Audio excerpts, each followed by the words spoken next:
ಜಗತ್ತಿನಲ್ಲಿ ಸಂಗತಿಗಳಾಗ್ತಿವೆ, ಪ್ರತಿ ಜೀವಿಯನ್ನೂ ಪ್ರಭಾವಿಸ್ತಿವೆ. ಇದು ನನ್ನ ಉದ್ದೇಶ, ನನ್ನ ಹಾರೈಕೆ ಮತ್ತು ಆಶೀರ್ವಾದ. ನೀವು ಇದರ ಪ್ರಯೋಜನ ಪಡೆಯಬೇಕು. ನೀವೆಲ್ಲೇ ಇರಿ, ನೀವಿದನ್ನು ನಂಬೋದೋ ನಂಬದೇ ಇರೋದೋ ಬೇಕಿಲ್ಲ. ಸ್ವಲ್ಪ ಪ್ರಯೋಗ ಮಾಡಿ ನೋಡಬೇಕಷ್ಟೆ. ಮಹಾಶಿವರಾತ್ರಿಯ ಸುನಾಮಿ ಮೇಲೆ ಸವಾರಿ ಮಾಡುವಂತಾಗಬೇಕು.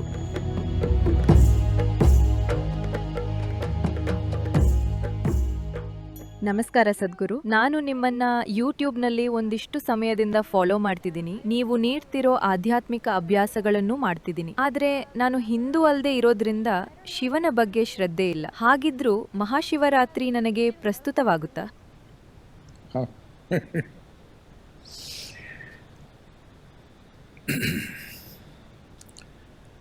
ಮಹಾಶಿವರಾತ್ರಿ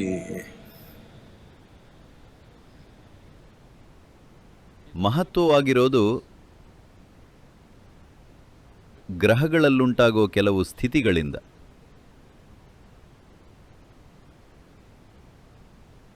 ಈಗ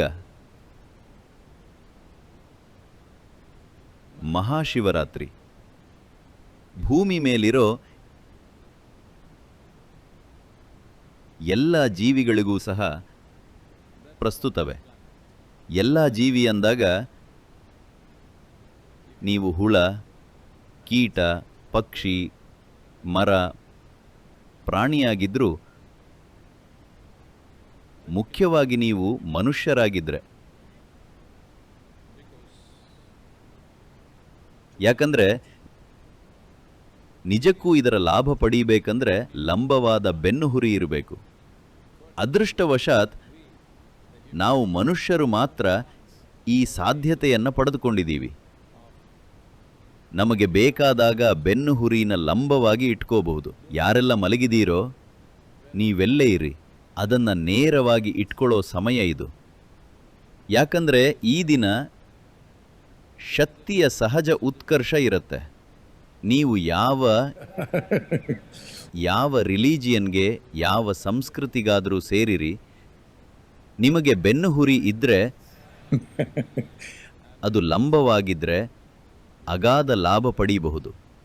ನೀವು ಅಕಶೇರುಕ ಆಗಿದ್ರೂ ಕೂಡ ಲಾಭ ಪಡೀಬಹುದು. ಈಗ ಅದು ಹೇಗಾಗತ್ತೆ ಅನ್ನೋದರ ಬಗ್ಗೆ ಸಾಕಷ್ಟನ್ನು ಹೇಳಬಹುದು. ಸರಳ ಉದಾಹರಣೆ ಕೊಡಬೇಕಂದ್ರೆ, ನಿಮಗೆಲ್ಲ ಗೊತ್ತಿರುತ್ತೆ, ಇವತ್ತು ನಮ್ಮ ಆಧುನಿಕ ಹಡಗುಗಳು ನ್ಯೂಕ್ಲಿಯರ್ ಬಲ ಹೊಂದಿದೆ. ಅವು ಬೇರೇನೇ ಮಟ್ಟದ್ದೀಗ. ಆದರೂ ನಾವಿಕನಿಗೆ, ಮುಖ್ಯವಾಗಿ 100-200 ವರ್ಷಗಳ ಹಿಂದೆ ನಾವಿಕರಾಗಿದ್ದಿದ್ರೆ ಅಲೆಗಳ ಮೇಲೆ ಅವಲಂಬಿತರಾಗಿರ್ತೀರಿ. ಸಮುದ್ರದ ಅಲೆಗಳು ಎಲ್ಲಿಗೆ ಯಾವಾಗ ಹೋಗಬೇಕು ಅನ್ನೋದನ್ನ ನಿರ್ಧರಿಸುತ್ತೆ. ಅಲೆಗಳು ಅಂದರೆ ಮೂಲಭೂತವಾಗಿ ನೋಡಿ, ಹುಣ್ಣಿಮೆಯಿಂದಾಗಿ ಅಥವಾ ಅಮಾವಾಸ್ಯೆಯಿಂದಾಗಿ ಆ 2-3 ದಿನಗಳಲ್ಲಿ ಇಡೀ ಸಮುದ್ರನೇ ಮೇಲೆ ಇರುತ್ತೆ. ಕೋಟ್ಯಾನುಗಟ್ಟಲೆ ಟನ್ನಿನಷ್ಟು ನೀರು ಮೇಲೆ ಇರುತ್ತೆ. ಇದನ್ನ ತಿಳ್ಕೊಳ್ಳಿ, ಭೂಮಿಯ 96.5% ನೀರು ಸಮುದ್ರಗಳಲ್ಲಿದೆ. ಅವತ್ತಿನ ದಿನ ಅಥವಾ ಆ ಕೆಲವು ದಿನಗಳಲ್ಲಿ ಅದು ಮೇಲೆ ಇರುತ್ತೆ. ಇದು ಅಂಥದ್ದೇ ದಿನಗಳಲ್ಲೊಂದು. ಅಂದರೆ ಜಗತ್ತಿನಲ್ಲಿನ ಎಲ್ಲ ದ್ರವ ಮೇಲೆ ಇರ್ತಿದೆ. ಸಮುದ್ರ ಮೇಲೆ ಇರಬಹುದು ಅಂದಮೇಲೆ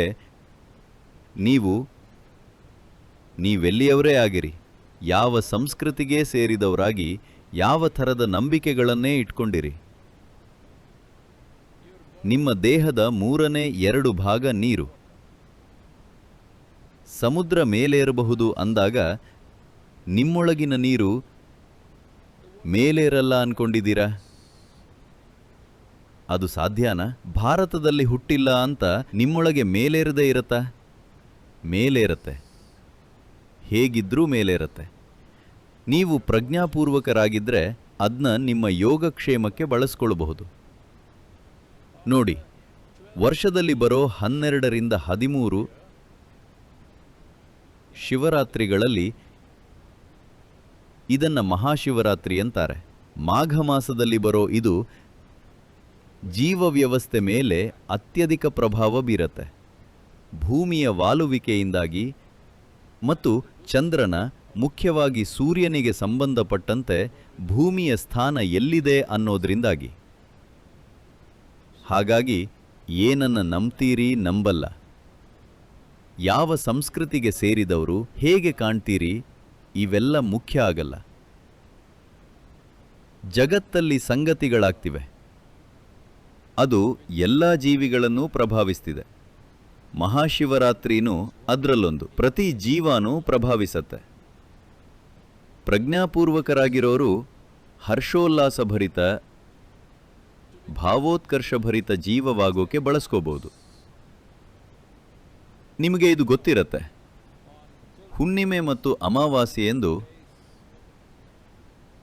ದುರದೃಷ್ಟವಶಾತ್ ಯಾರು ತಮ್ಮ ಮಾನಸಿಕ ಸ್ಥಿಮಿತಾನ ಕಳ್ಕೊಂಡು ಗಂಭೀರ ಸ್ಥಿತಿಯನ್ನು ತಲುಪಿದಾರೋ, ಅಂದರೆ ಆಸ್ಪತ್ರೆಗಳಲ್ಲಿರೋರು,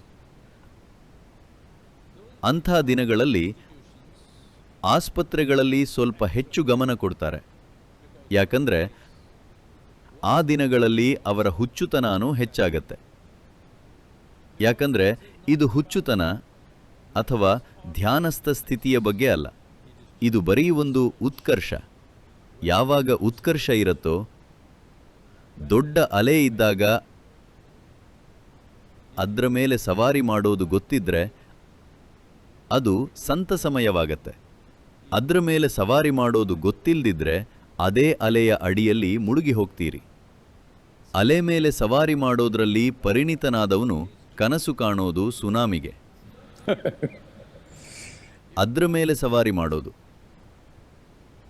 ಆದರೆ ಸುನಾಮಿ ಪದ ಬಹುತೇಕರ ಮನಸ್ಸಲ್ಲಿ ಭಯ ಹುಟ್ಟಾಕತ್ತೆ.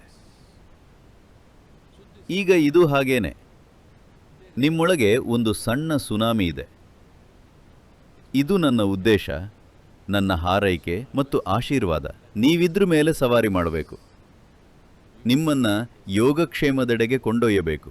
ಉಲ್ಲಾಸಭರಿತ, ಭಾವೋತ್ಕರ್ಷಭರಿತ ವ್ಯಕ್ತಿಯಾಗೋಕೆ ಇದನ್ನ ಬಳಸ್ಕೋಬೇಕು. ನೀವೆಲ್ಲೇ ಇರಿ, ಇದನ್ನು ನಂಬೋದೋ ನಂಬದೇ ಇರೋದೋ ಬೇಕಿಲ್ಲ. ಸ್ವಲ್ಪ ಪ್ರಯೋಗ ಮಾಡಿ ನೋಡಬೇಕಷ್ಟೆ. ನೀವು ಪ್ರಯೋಗ ಮಾಡೋದರ ವಿರುದ್ಧ ಆಗಿದ್ರೆ, ಯಾಕಂದರೆ ನೀವು ಯಾವುದೋ ನಂಬಿಕೆಗೆ, ಯಾವುದೋ ಕಟ್ಟುಪಾಡಿಗೆ ಅಂಟಿಕೊಂಡಿದ್ರೆ ಆಗಲೂ ಪ್ರಯೋಗ ಮಾಡಿ ನೋಡಬಹುದು. ಆದರೆ ಪ್ರಯೋಗ ಮಾಡೋದರ ವಿರುದ್ಧ ಇದ್ದರೆ ನೀವು ಖಂಡಿತ ಸತ್ಯಕ್ಕೆ ಭಯಪಡ್ತೀರಿ ಅಂತ. ಸತ್ಯ ಕೆಟ್ಟ ವಿಷಯ ಅಲ್ಲ. ಸತ್ಯ ಭಯ ಹುಟ್ಟಿಸೋದು ಯಾಕಂದರೆ ನೀವು ಸುಳ್ಳಿನಲ್ಲಿ ತುಂಬಾನೇ ಹೂಡ್ಕೊಂಡಿದ್ದೀರಿ. ಈಗ ನೀವು ಸುಳ್ಳಿನಲ್ಲಿ ಹೂಡ್ಕೊಂಡಿಲ್ಲದೇ ಇದ್ದರೆ ಸತ್ಯದ ಜೊತೆ ಏನು ಸಮಸ್ಯೆ? ಅದ್ಭುತ ಸಂಗತಿ ಅದು. ಆದರೆ ನೀವು ಯಾವುದರಲ್ಲಿ ಹೂಡ್ಕೊಂಡಿದ್ದೀರೋ ಅದನ್ನ ಉರುಳಿಸಿ ಹಾಕಬಹುದು. ಇದು ಚುಟುಕಾದ ಜೀವನ. ಜೀವನದಲ್ಲಿ 2 ಸಂಗತಿಯಷ್ಟೇ ಇರೋದು. ಜೀವನದ ಅನುಭವದ ವಿಷಯಕ್ಕೆ ಬಂದಾಗ ಅದರ ಗಹನತೆ ಮುಖ್ಯವಾಗತ್ತೆ. ಚಟುವಟಿಕೆಯ ವಿಷಯ ಬಂದಾಗ ಅದರ ಪ್ರಭಾವ ಮುಖ್ಯವಾಗತ್ತೆ. ಜೀವನದಲ್ಲಿ ಇದಷ್ಟೇ ಇರೋದು. ಉಳಿದಿದ್ದೆಲ್ಲ ತಲೆಯಲ್ಲಿ ಮಾಡಿಕೊಂಡಿರೋ ಅಸಂಬದ್ಧ.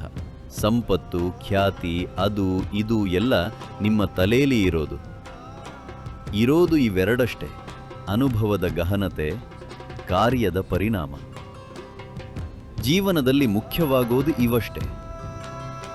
ಇದು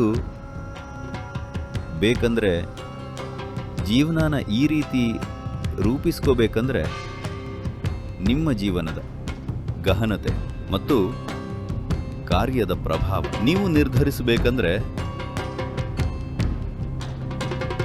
ಅದಕ್ಕೆ ನೀವು ಇದನ್ನು ಬಳಸ್ಕೋಬೇಕು. ಮಹಾಶಿವರಾತ್ರಿಯ ಸುನಾಮಿ ಮೇಲೆ ಸವಾರಿ ಮಾಡೋದನ್ನ ಕಲಿಬೇಕು.